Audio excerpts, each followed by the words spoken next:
പ്രമേഹം തടയുന്നതിന് യോഗ വളരെയധികം സഹായിക്കും. കാരണം മറ്റുള്ള എല്ലാ ആ ഒരു വ്യായാമങ്ങളെക്കാട്ടും യോഗയ്ക്കുള്ളൊരു പ്രത്യേകത എന്താണെന്ന് വെച്ചാൽ യോഗ ശരീരത്തിനും മനസ്സിനും ഒരുപോലെ ഒരു സഹായകരമായിട്ടുള്ളതാണ്. അപ്പോൾ നമ്മളുടെ യോഗയിൽ ചെയ്യുന്ന പ്രാണായാമം അതുപോലുള്ള മറ്റുള്ള എല്ലാ ആസനങ്ങളും തന്നെ നമ്മളുടെ ശരീരവും മനസ്സും ഒരുപോലെ നിയന്ത്രിച്ച് കൊണ്ടുപോകാൻ സഹായിക്കും. അപ്പോൾ ഈ നമ്മളിപ്പം പ്രമേഹത്തിന് സ്ട്രെസ്സ് വളരെ വലിയൊരു കാരണം ആണ്. കാരണം ഇപ്പോഴത്തെ ഒരു സമൂഹത്തിൽ സ്ട്രെസ് ഇല്ലാത്ത ആൾക്കാർ ഭയങ്കര കുറവാണ്. അപ്പോൾ ഈ സ്ട്രെസ്സ് ഉണ്ടാകുമ്പോൾ നമ്മുടെ ശരീരത്തിൽ ഉൽപ്പാദിപ്പിക്കപ്പെടുന്ന എല്ലാ ഹോർമോണുകളും എല്ലാം ഷുഗർ കൂട്ടുന്നത് തന്നെയാണ്. അപ്പോൾ ഈ സ്ട്രെസ്സിനെ ഒരു പരിധിവരെ നമുക്ക് കൺട്രോൾ ചെയ്യാൻ യോഗ വളരെയധികം ഹെൽപ്ഫുള്ളാണ്.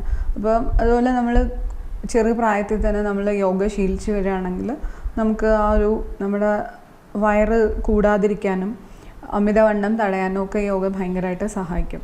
അപ്പോൾ ഈ സ്ട്രെസ് ലെവൽ കുറയ്ക്കുക എന്നുള്ളതിൽ മറ്റുള്ള എക്സസൈസിനെക്കാട്ടും യോഗ വളരെ ഹെൽപ്ഫുള്ളാണ് എന്നുള്ളതുകൊണ്ട് എല്ലാ ഈ ജീവിതശൈലി രോഗങ്ങൾക്കും യോഗ ഒരു പരിധിവരെ സഹായകം.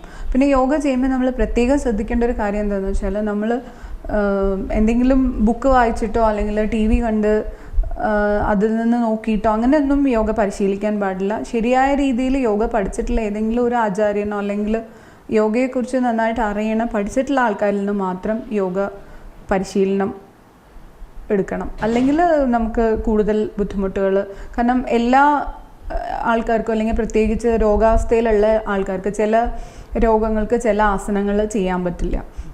അപ്പോൾ അത് പ്രത്യേകം മനസ്സിലാക്കി യോഗയെക്കുറിച്ച് പരിശീലനം ലഭിച്ചിട്ടുള്ള ആരെങ്കിലും കീഴിൽ തന്നെ യോഗ പരിശീലനം നമ്മൾ നടത്തണം. അത് ചിട്ടയായിട്ട് നമ്മൾ എല്ലാ ദിവസങ്ങളിലും നമ്മളത് ചെയ്തുകൊണ്ടേ ഇരുന്നാൽ മാത്രമേ അതിന് ഫലമുള്ളൂ. അല്ലാണ്ട് കുറച്ചു കാലം ചെയ്ത് നിർത്തിക്കഴിഞ്ഞാൽ അതിനുള്ളൊരു റിസൾട്ട് ഉണ്ടാവില്ല. പിന്നെ യോഗ ഒരു ഫലം കാണാൻ ഒരു 6 മാസം മുതൽ 1 വർഷം വരെ സമയമെടുക്കും. ചെയ്ത് ഒരാഴ്ചയ്ക്കുള്ളിലൊന്നും നമുക്ക് ആ ഒരു റിസൾട്ട് ഉണ്ടാവില്ല. അപ്പോൾ പതുക്കെയാണ് റിസൾട്ട് ഉണ്ടാവുള്ളൂ. പക്ഷേ പിന്നെ യോഗ ഏറ്റവും വലിയതെന്ന് പറഞ്ഞാൽ എല്ലാ ശരീരങ്ങളിലേക്കുള്ള രക്തത്തിൻ്റെ പ്രവാഹം കൂട്ടും. അപ്പോൾ ഈ രക്തപ്രവാഹം കൂട്ടുന്നത് വളരെയധികം, ഇപ്പം പ്രമേഹത്തിൽ പ്രത്യേകിച്ചും എല്ലാ സർക്കുലേറ്ററി പ്രോബ്ലംസ് ഒത്തിരി വരുന്നതുകൊണ്ട് ഈ ബ്ലഡ് സർക്കുലേഷൻ കൂട്ടും എന്നുള്ളതുകൊണ്ട് യോഗ ഭയങ്കര സഹായകമാണ്.